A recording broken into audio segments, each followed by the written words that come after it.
Bonsoir à toutes et à tous, je suis ravi de vous retrouver pour une nouvelle semaine d'actualité. Voici les principales informations de ce lundi 9 décembre. Près de 200 vols annulés et 3400 passagers sur le carreau. Ce sont entre autres les conséquences du mouvement de grève de la FRAPP qui en est à son 4e jour de mobilisation.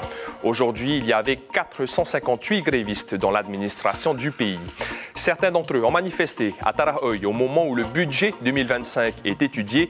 Des ajustements fiscaux sont effectués en attendant une réforme fiscale dans le courant de l'année prochaine. Pour parler de ce budget 2025, mais aussi de la grève des fonctionnaires territoriaux, nous serons en direct avec Moetai Broderson, le président du gouvernement.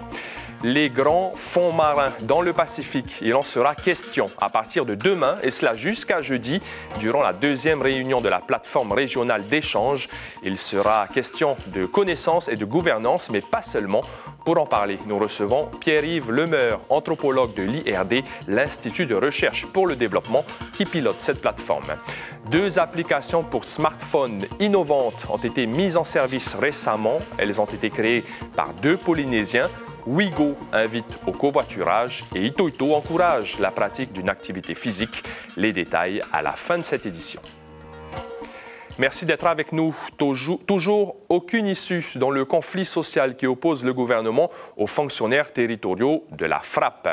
Au 4e jour de grève, ça bloque toujours sur l'augmentation du point d'indice sur la grille de salaire. Près de 200 grévistes se sont rendus aujourd'hui à l'Assemblée de Polynésie où le gouvernement et les représentants ont parlé du budget 2025. Retour sur cette journée avec Heidi Enko et Hubert Liao. Le président Broderson est catégorique, aucune négociation sur le point d'indice avec la FRAPP. Je l'ai dit, je le redis, je suis assez constant dans ce que je dis. Nous l'avons dit depuis le début, il n'y aura pas de discussion sur le point d'indice dans le cadre de ce préavis de grève. Ces discussions sur le point d'indice, précisément, auront lieu en mars-avril, à la clôture des comptes administratifs, avec l'ensemble des syndicats. Mais ils sont vraiment là pour les catégories D, qu'ils viennent à la présidence, on les attend. Je vais faire une petite annonce, mais en tout cas... Réunis ce matin face à la présidence avenue Povana-Aopa, près de 200 grévistes se sont rendus ensuite à pied jusqu'à Tarahoy. Le président Anthony Géros les reçoit en milieu de matinée entre 2 amendements sur le budget.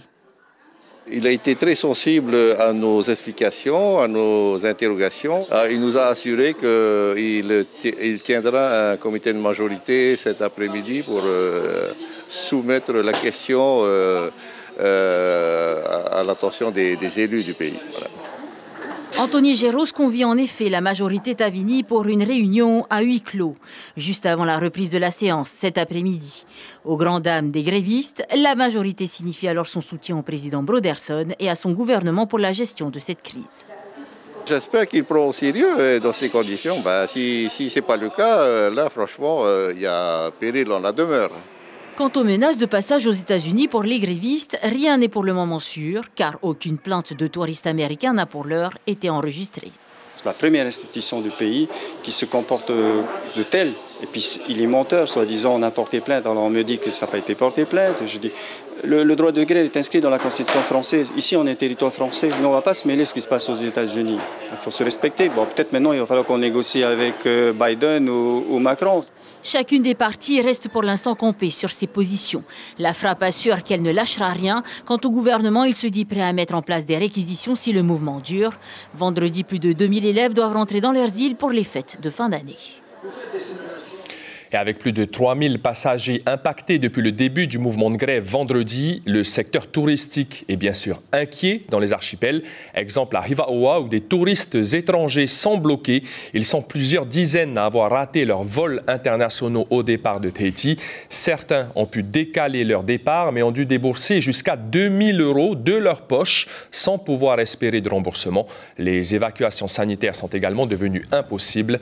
Les habitants des îles et les touristes ont l'impression d'être pris en otage dans ce conflit. Écoutez quelques réactions à Hivaoa recueillies par notre correspondant sur place, Teama Kamia. Je pense à tous les malades comme moi qui doivent être ébassanés. Du coup, je suis un peu incertain dans dans ce que je dois faire, comme j'ai des rendez-vous juste après, donc ça me dérange un peu. Au niveau de la pension Temetiu Village, donc on a eu plusieurs annulations, donc il y a une quinzaine de personnes environ qui n'ont pas pu venir. Et on est dans l'attente du coup on a à peu près une douzaine de personnes qui sont chez nous et qui attendent de pouvoir partir. Il y en a qui déboursent une fortune pour modifier leur billet d'avion et il y en a qui tout simplement ne partent plus et tout ce qu'ils ont investi pour leur voyage, ils ne pourront pas récupérer cet argent, quoi. La 7e séance de la session budgétaire a permis des ajustements fiscaux, notamment en matière de droits et taxes de douane. Une véritable réforme fiscale est annoncée pour juin 2025 par le gouvernement. En attendant, le prix des boissons sucrées va augmenter et les droits d'enregistrement chez le notaire vont baisser. Explication, Lucille Guichet, Dylan Fels. Toujours pas de réforme fiscale, promesse électorale du Tavinny en 2023, mais des modifications et ajustements fiscaux, reconnaît lui-même le ministre des Finances. Des augmentations de taxes sur certains produits et des exonérations sur d'autres, à commencer par la TVA sur les articles sucrés qui augmente de 5 à 16%. Objectif, dissuader les consommateurs d'acheter des produits mauvais pour la santé. Aujourd'hui, l'argent qui va être récolté grâce à cette augmentation de TVA va tomber dans le budget général du pays et finalement, on ne va pas savoir qu'est-ce qu'on va faire avec. Alors que nous, ce que nous avons demandé, c'est qu'il y ait un fléchage qui nous permette d'identifier clairement ce qu'on va faire avec cet argent engendré par cette surtaxation. Autre mesure parmi tant d'autres, les droits d'enregistrement chez le notaire baissent à 7% au lieu de 11% auparavant. Oui, on ira vers le 5, mais j'ai besoin d'y aller progressivement. Ou encore le maintien de l'exonération de taxes sur certains matériaux de construction.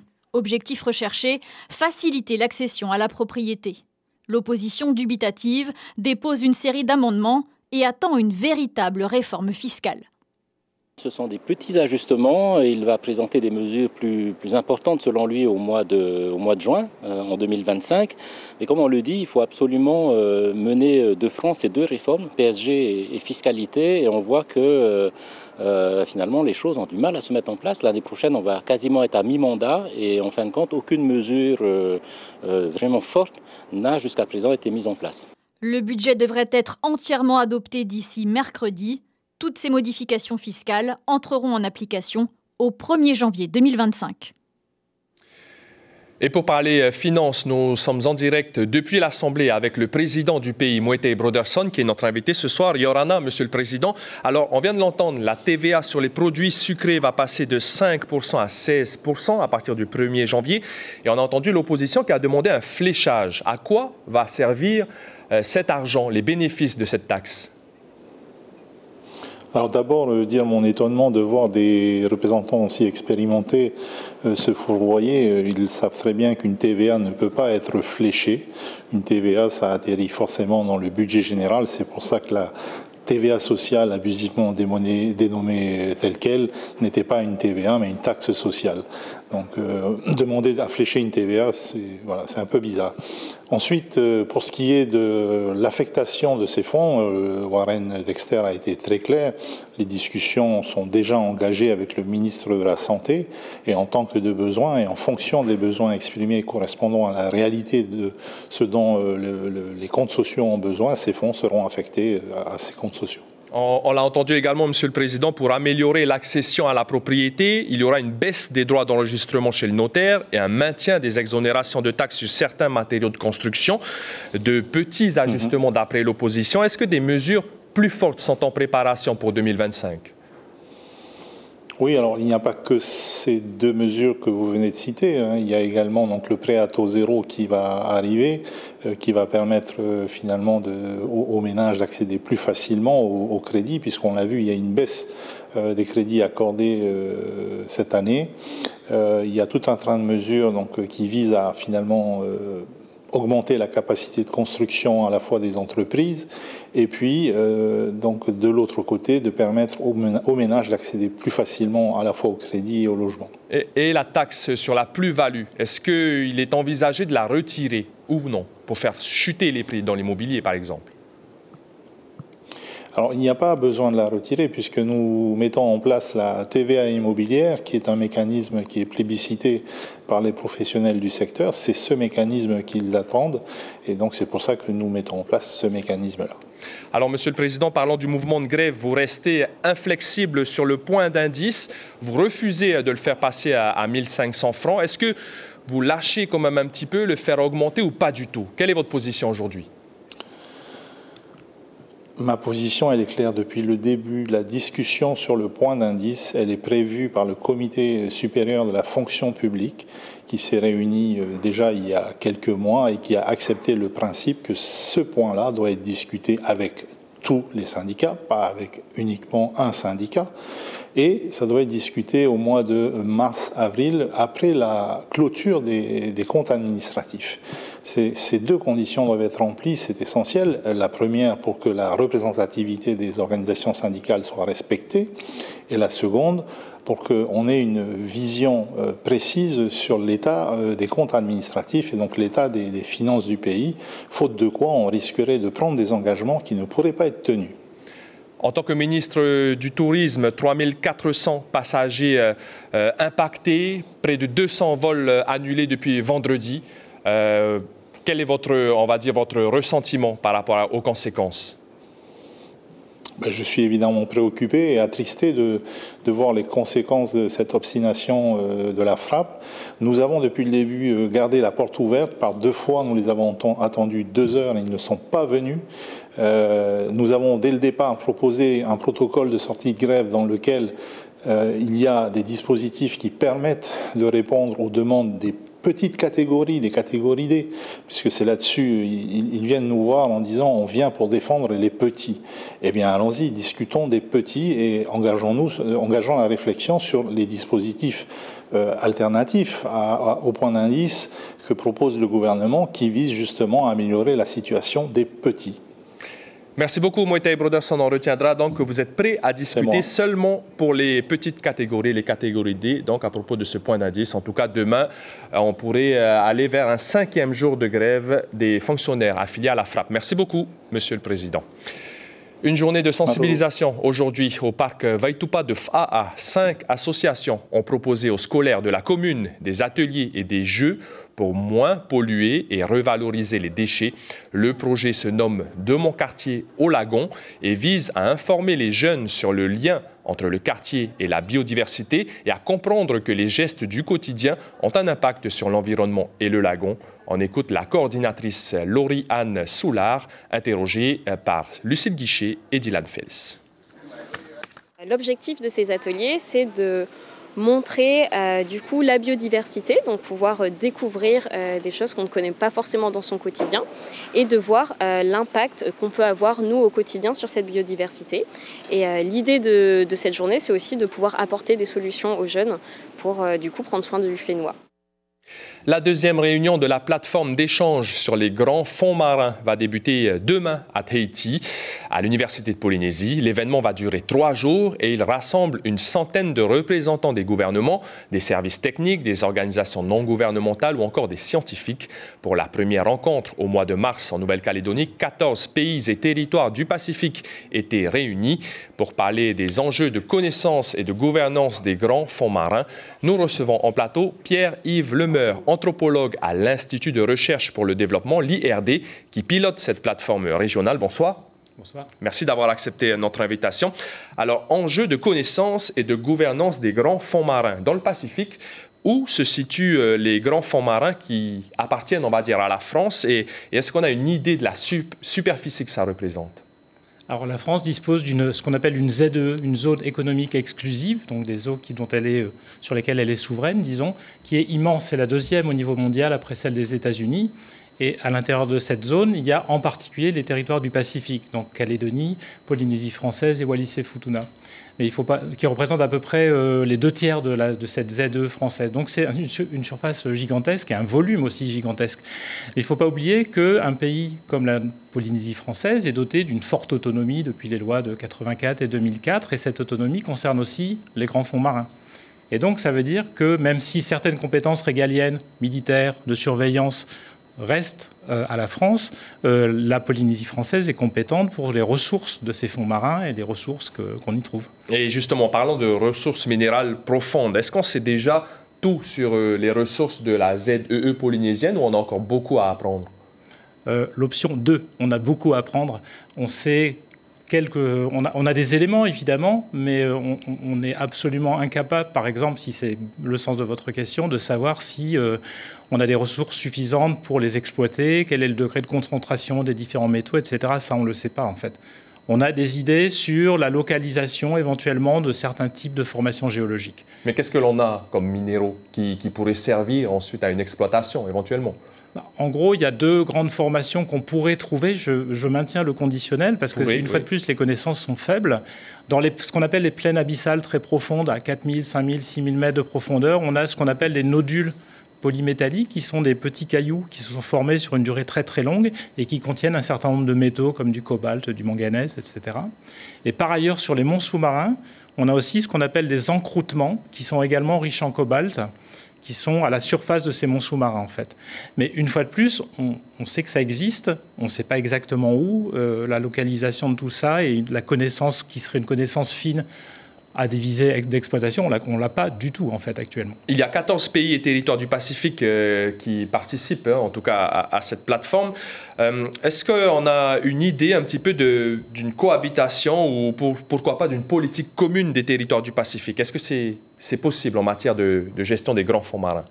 Alors peut-être je voudrais préciser que cette plateforme, c'est pas une plateforme décisionnaire, c'est une plateforme, on a bien insisté sur la neutralité, c'est une plateforme d'échange, ce qui permet justement à des pays qui sont sur des positionnements très, très différents en matière de grands fonds marins d'échanger, de s'écouter, de développer des arguments sans qu'il y ait un enjeu d'arriver à un consensus ou à une décision finale. Donc ça, c'est un élément essentiel de cette plateforme. Et on a fait une première expérience à Nouméa qui a bien fonctionné. C'est une plateforme aussi qui rassemble des acteurs très diversifiés, des acteurs de gouvernement, des ministres, des autorités coutumières, des ONG, des organisations régionales, des scientifiques, etc. Donc voilà, je voulais préciser ce préalable. Et justement, c'est ça qui permet de voir à quel point les positions sont très divergentes. En même temps, les pays du Pacifique ont un intérêt, et ils travaillent activement là-dessus, à arriver à un minimum de discours communs face aussi aux appétits et aux influences extérieures des pays extérieurs à la zone Pacifique, États-Unis, France, Chine, etc. Donc ils travaillent aussi via ce qu'on appelle des talanois, c'est-à-dire un processus de dialogue interne au pays, à construire une position commune, tout en reconnaissant le fait que certains, par exemple, sont pour la mine sous-marine, d'autres sont contre, parce qu'ils veulent plutôt privilégier les questions environnementales. Mais arriver quand même, malgré ces différences, à construire un discours commun qui soit un discours océanien. Ça, c'est un point vraiment essentiel. Et une échéance importante pour vous, ce sera en juin 2025, lors de la conférence des Nations Unies sur les océans, où justement les travaux de cette plateforme seront présentés. Merci beaucoup, Pierre-Yves Lemeur, anthropologue à l'IRD, d'être venu nous parler de cette réunion de la plateforme d'échange sur les grands fonds marins du Pacifique. C'était Noël avant l'heure à Rangiroa, puis sur la plage publique de Papaputa. Elle s'est transformée samedi en un éphémère village de Noël grâce à l'initiative de l'association Airoa Nui Society en partenariat avec la commune. Ce Noël pour tous a réuni plus de 400 enfants, petits et grands, autour de plusieurs stands et activités. Des jeux, des ateliers créatifs et des animations diverses ont rythmé l'événement, offrant des moments de joie et de partage à la population. Le point fort de cette journée, c'était bien sûr l'arrivée tant attendue du Père Noël. Écoutez Ramahere Tehamatei, présidente de l'association organisatrice de ce Noël pour tous. Elle est au micro de Matua Hawata. On a essayé de réunir donc les deux communes, Avatoro et Tiputa, et faire un peu une journée festive, on va dire, avec plusieurs activités et des petits lots à gagner pour que les enfants puissent un peu s'amuser avant le départ du coup pour les vacances. Qui dit smartphone dit forcément appli. Des applications qui pour certaines paraissent parfois superflues. Cela dépend de nos centres d'intérêt et de nos usages. Mais pour les créateurs d'applis, l'utilité collective est centrale. Exemple avec Hitohito et Wigo, des applications pour la santé et pour le transport en commun qui rencontrent un vif succès. Nicolas Suire, Jérôme Lee. Les applications envahissent nos écrans. Ouigo invite au covoiturage. Après avoir convenu du point de départ et du point d'arrivée, à chaque passager de payer 10 francs du kilomètre. Un moyen de diversifier ses possibilités de transport. Un moyen de locomotion à soi, c'est mieux. Mais lorsque ce moyen n'est plus disponible et que les transports en commun sont vraiment bondés le matin, du coup, le covoiturage est la seule solution pour moi actuellement de vite arriver en ville, d'être présent sur mon lieu de travail. L'application Ito encourage l'activité physique. Marcher, courir, faire du vélo ou même du VAA pour gagner des points. Ces points permettent de participer à des challenges et un tirage au sort offre des cadeaux à l'un des participants. On a des gens qui nous disent juste merci parce que ça leur a permis de se relancer dans une activité. Ils vont marcher avec leur grand-mère le samedi. Il y a une fille qui nous a dit que son papa il le faisait tous les jours et que depuis il a perdu 15 kilos. Sur Ouigo, les concepteurs ne prennent aucune commission. Alors, ils visent des contrats avec les sociétés. Le but, c'est que ces entreprises, ces administrations aillent, elles, payer le covoiturage de leurs collaborateurs. Et elles te disent tous les mois, moi je vais te donner 1000 francs pour faire du covoiturage, parce que ça correspond à mes objectifs de responsabilité sociale et environnementale. Payer moins de frais de parking est la motivation économique pour la société. Alors que sur Ito, les partenaires veulent faire connaître leurs produits. On est à presque 24 000 utilisateurs sur l'application aujourd'hui. Donc c'est quand même des chiffres qui sont assez parlants. On a démarré il y a 1 an et demi, donc c'est plutôt fort pour nous. On est assez fiers de ça. Et forcément qu'avec des chiffres comme cela et des statistiques qui sont toujours grandissantes, on a de plus en plus de partenaires qui viennent d'office à nous. Aucune des deux applications n'est pour l'instant bénéficiaire. Mais au moins, les créateurs défendent leur cause, la santé et la lutte contre la pollution. Que ces applications s'autorentabilisent est déjà une satisfaction en soi. Si vous n'avez pas encore fait vos emplettes pour les fêtes de Noël, l'événement Noera Tarahoy pourrait vous plaire. C'est cette semaine dans le hall de l'Assemblée de Polynésie. Près d'une quarantaine de créateurs et d'artisans vous attendent avec peut-être à la clé sur leur stand le cadeau de Noël idéal pour les gens que vous aimez. Coralie Huiotu, l'organisatrice, nous énumère quelques produits proposés à la vente. Les artisans ont voulu proposer des créations à base de fibres naturelles, tout ce qui est bois, os, coquillages, perles, nacre, keishi. Il y a aussi dans le domaine du textile, l'alimentaire. Il y a des fruits locaux, il y a aussi des choses plus diversifiées telles que des produits recyclés comme les palettes de bois, il y a aussi les bougies. Et Noera Tarahoy, c'est jusqu'à dimanche dans le hall de l'Assemblée. L'information principale de ce lundi 9 décembre, près de 200 vols annulés et 3400 passagers sur le carreau. Ce sont entre autres les conséquences du mouvement de grève de la FRAP qui en est à son 4e jour de mobilisation.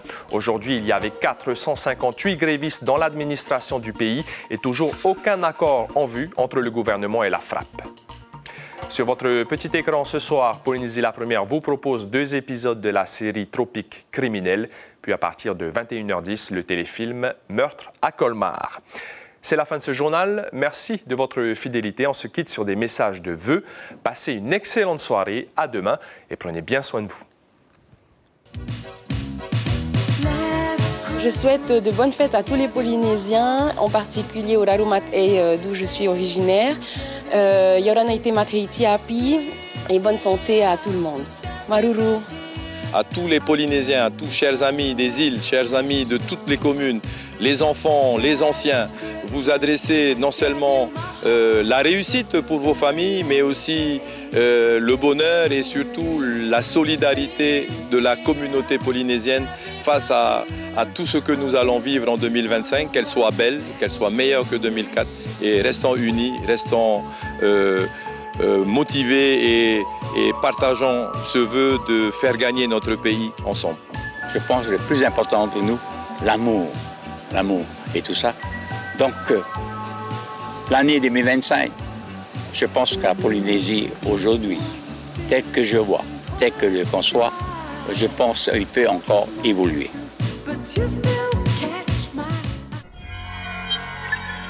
Retrouvez ce programme en replay sur notre site internet